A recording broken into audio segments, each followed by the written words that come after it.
हम गुंजन चौधरी मैथिली गुंजन चैनल पर अहाँ सबके स्वागत करै छी। हम मधुश्रावणी के चारम दिनक कथा प्रस्तुत करै छी। सतीक कथा।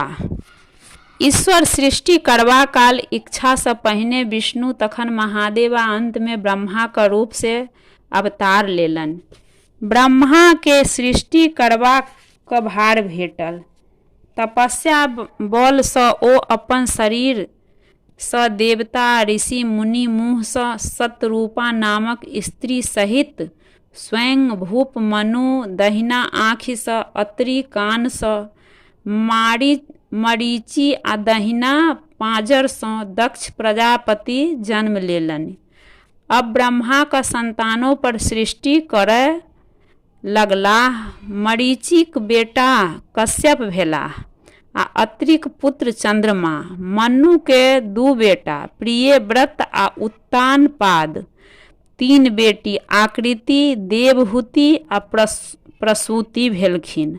प्रसूति विवाहक दक्ष प्रजापति सँ भेल, ताहि सँ 60 कन्या जन्म भेल। ओहि में 8 कन्या का विवाह धर्म सँ, 11 केरा रुद्र सँ, 13 कश्यप, 27 टा चंद्रमा सँ आ 1 गोट सती नामक कन्या का विवाह महादेव सँ भेलनि। चंद्रमा अपन स्त्री सबसे रोहिणी के सबसँ बेसी मानैत छलखिन, ते बाकी 26 बहिन के हुनकर बहुत डाह होइत छलीह। ओ सब अपन पिता दक्ष के एकर उल्हन देलखिन।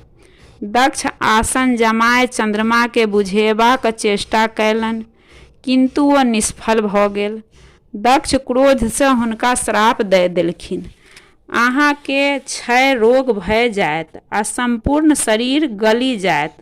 चंद्रमा का शरीर दिन दिन गलय लागल। ओ चंद्रमा सबसँ गुहारि लगौलनि, किंतु केओ हुनकर रक्षा नहि केलखिन। अंत में ओ अपन साढ़ू महादेवक शरण में गेलाह। ताबत चंद्रमा का देह बहुत गलि गेल छलनि, किछुए बचल छलाह। महादेव हुनका अपन कपार पर चढ़ा लेलखिन। हुनकर देह गलनाइ बंद भऽ गेल।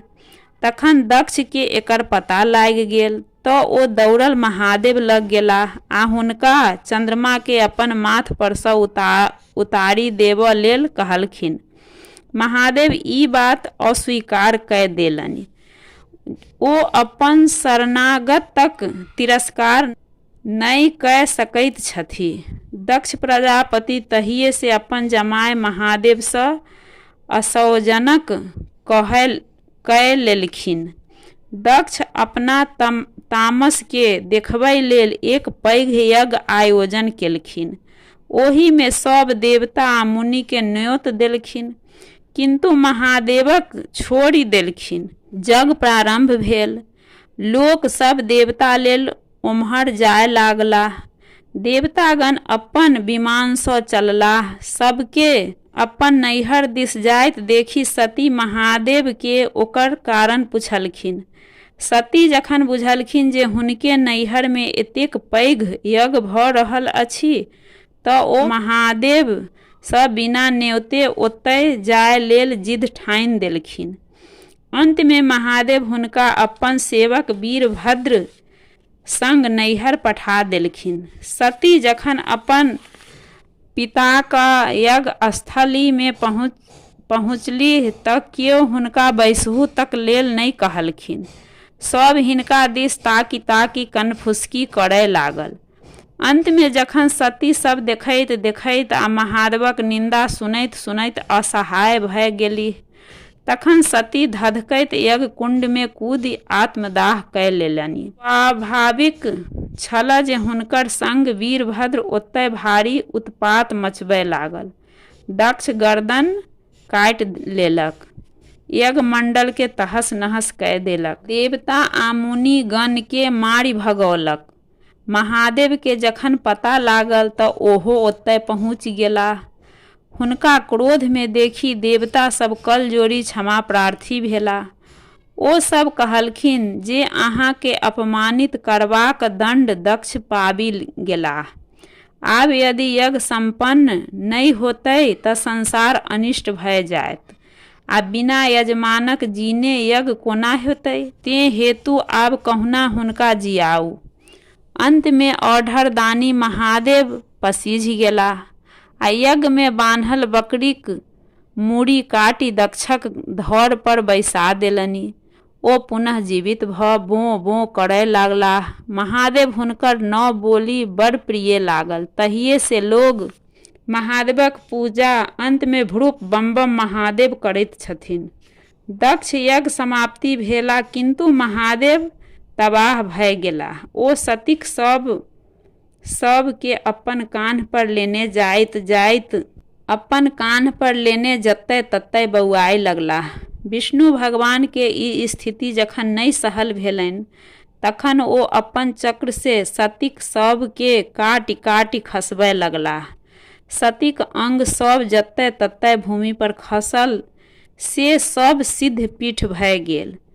विष्णु महादेव के परामर्श देलखिन जे ओ कठिन तपस्या करथुन। सती जखन पुनः जन्म लेथिन तखन ओ हुनका प्राप्त भय जेथिन। महादेव तखन कैलाश छोड़ि हिमालयक घनघोर जंगल में जाय तपस्या में लीन भय गेलाह। आब कहै छी पतिव्रताक कथा। एकटा राजा के दूटा कन्या छलथिन। पहिल कुमरव्रता आ दोसर पतिव्रता। कुमरव्रताक अर्थ जे भरी जीवन कुमारी रहथिन आ पतिव्रताक अर्थ जे अपन पतिये के सर्वस्व बुझथिन तथा जीवन भरि हुनका सेवा में लीन रहथिन। पतियेक आज्ञा अनुसार सब कार्य करथिन। राजा पतिव्रताक विवाह एक राजकुमार सँ कराय हुनका सासुर पठाय देलखिन। कुमरव्रता के नंदन वन में एक कुटी बनाय हुनका रहबाक व्यवस्था कय देलखिन। एक दिन एक सिद्ध योगी ओही वन में देने जाइत छलाह। एक कौआ हुनका माथ पर चटक कय देलखिन। जोगी क्रोध से कौआ के श्राप दय देलखिन। कौआ जरि क भस्म भय गेल। साधु भीख मंगैत मंगैत पतिव्रताक ओताह पहुँचलाह।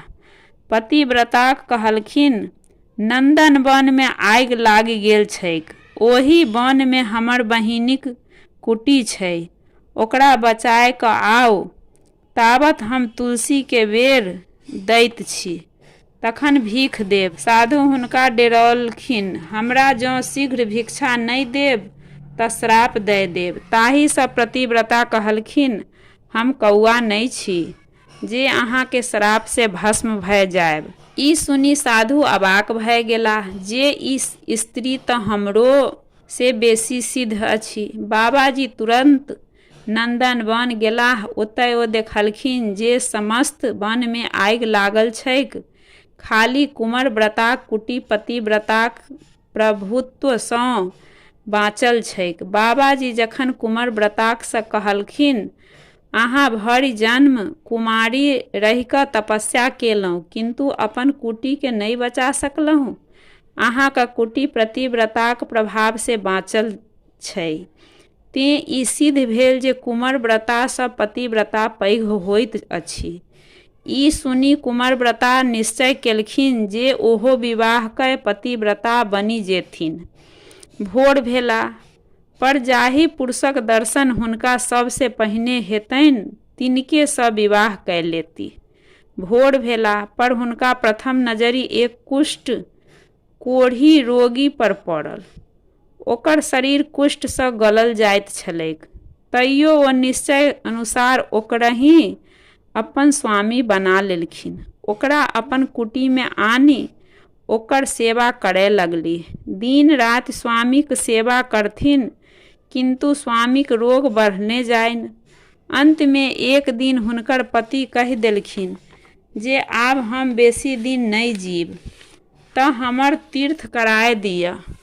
ओ अपन पति के ढाकी में लय माथ पर उठाय विदा भेली। रास्ता में एकटा ऋषि सूली पर लटकल तपस्या करैत छलाह। पतिव्रता जखन अपन माथ पर सँ ढाकी उतारय लगलीह तऽ ऋषि के आड़ में चोट लागि गेलनि। हुनक समस्त शरीर कनकनाय लागल। ऋषि हुनका श्राप दे देलखिन, जाहि स्वामी लय तू ऋषि के एतेक कष्ट पहुँचौले से स्वामी सूर्योदय से पहिनहि मरि जेथुन। ई सुनी हुनका बहुत दुख भेलनि आ ओही ठाम बैस कऽ भगवान सूर्यक व्रत करय लगलखिन। पहिनहु तपस्या केने छलीह जे हुनका विधवा होबय असंभव छला। महात्माक श्राप पति मरि तऽ गेलखिन, किंतु सतीक तपस्याक प्रभावसँ ओ फेर जीव उठलखिन और हुनकर शरीर पूर्ण स्वस्थ भए गेल। एही तरहे सतीक कतेको महिमा देखल गेल अछि। तें हेतु सती, सीता, सावित्री, अनसुईया, बिहुला आदिक गुणगान एखनहु धरि होइत अछि। यदि कोनो स्त्री मन सँ पतिक सेवा करैत छथि तऽ हुनका कोनो प्रकार क्लेश नहि हेतनि।